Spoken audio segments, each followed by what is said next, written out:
American democracy was built on the foundation of establishing justice, tranquility, promoting the general welfare, and to ensure liberty for us and our children. However, these foundations have been challenged. This has been due to the erosion of the rule of law, the widening gap between the top 1% and the middle class, and the large amount of power in the hands of the few. These issues are underwhelming and abusing the structures that make our democracy so great.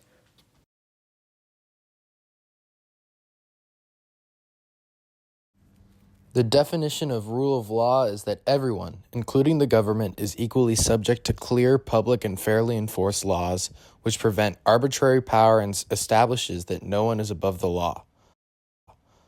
Unfortunately, this has eroded over time and is a key issue in America right now. A Gallup poll in 2024 showed that Americans' trust in the judicial system is at a dismal 35%, a record low. This beckons the question of how and why the trust in the judicial system is so low. A big reason is corruption at the highest level. Newsweek found that Supreme Court Justice Clarence Thomas ruled on a bribery case while taking undisclosed vacations given to him by a Republican megadonor. This included vacations to Indonesia on a mega yacht that was estimated to cost millions of dollars. Unfortunately, Thomas hasn't faced any prosecution for this. Add this to the fact that Chief Justice John Roberts said that the rule of law in America was robust in his year-end report this year, and you have a recipe for corruption and distrust. Another way the rule of law has eroded is through attacks on the judiciary, especially lower federal courts that rule against Trump.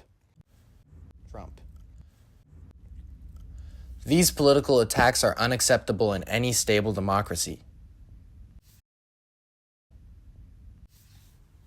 After Trump's second term began, law firms have refused to prosecute Trump for crimes, fearing reprisal or unfavorable treatment. This usage of fear to silence the correct legal procedures erodes rule of law.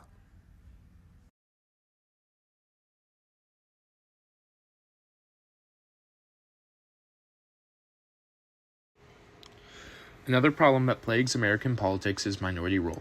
The definition of minority rule is a political situation in which a smaller group holds disproportionate power.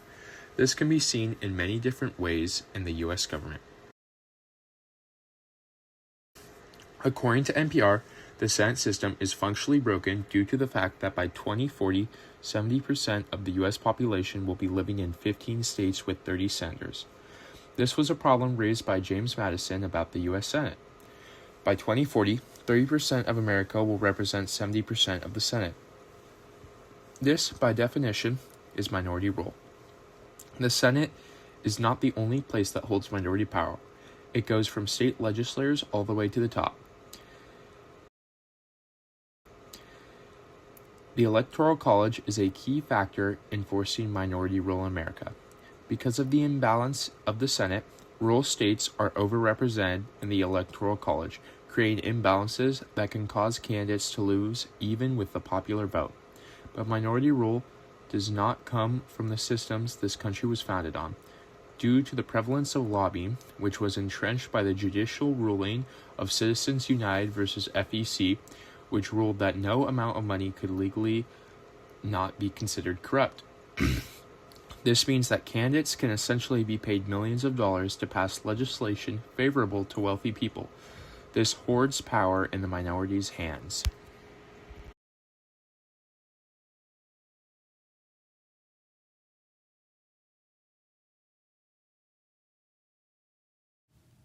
Another issue that affects American politics and people is wealth inequality. According to Pew Research Center, out of all the first world countries, the U.S. has the second worst wealth gap. Only South Korea is worse.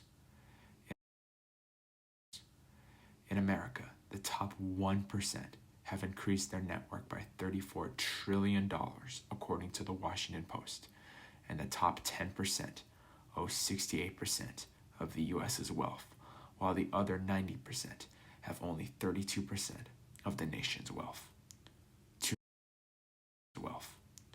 Two men, Jeff Bezos and Elon Musk, own more net worth than the bottom 40% of Americans. Adjusting for inflation, the average American worker makes $32 less a week than the average American worker 48 years ago. As we saw earlier, the wealth gap has helped erode the rule of law due to money and politicization.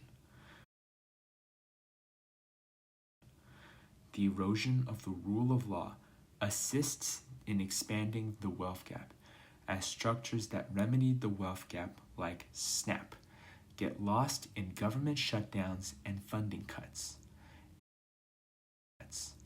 And money in elections incentivizes our civic leaders to support the 1% interest. But how do we remedy these issues?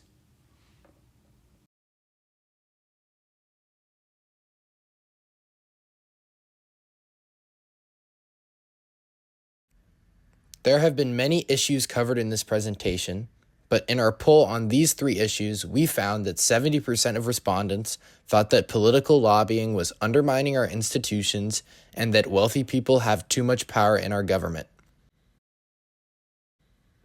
Obviously, there needs to be a change in how money influences politics. But how do we do this, you ask? The first step is to vote for politicians who do not take money from corporate interest and political action committees. The less the politician takes, the more likely they are to represent your interests. You can help by volunteering or messaging your local representative about policy you would like to see them fight for so they could better represent you.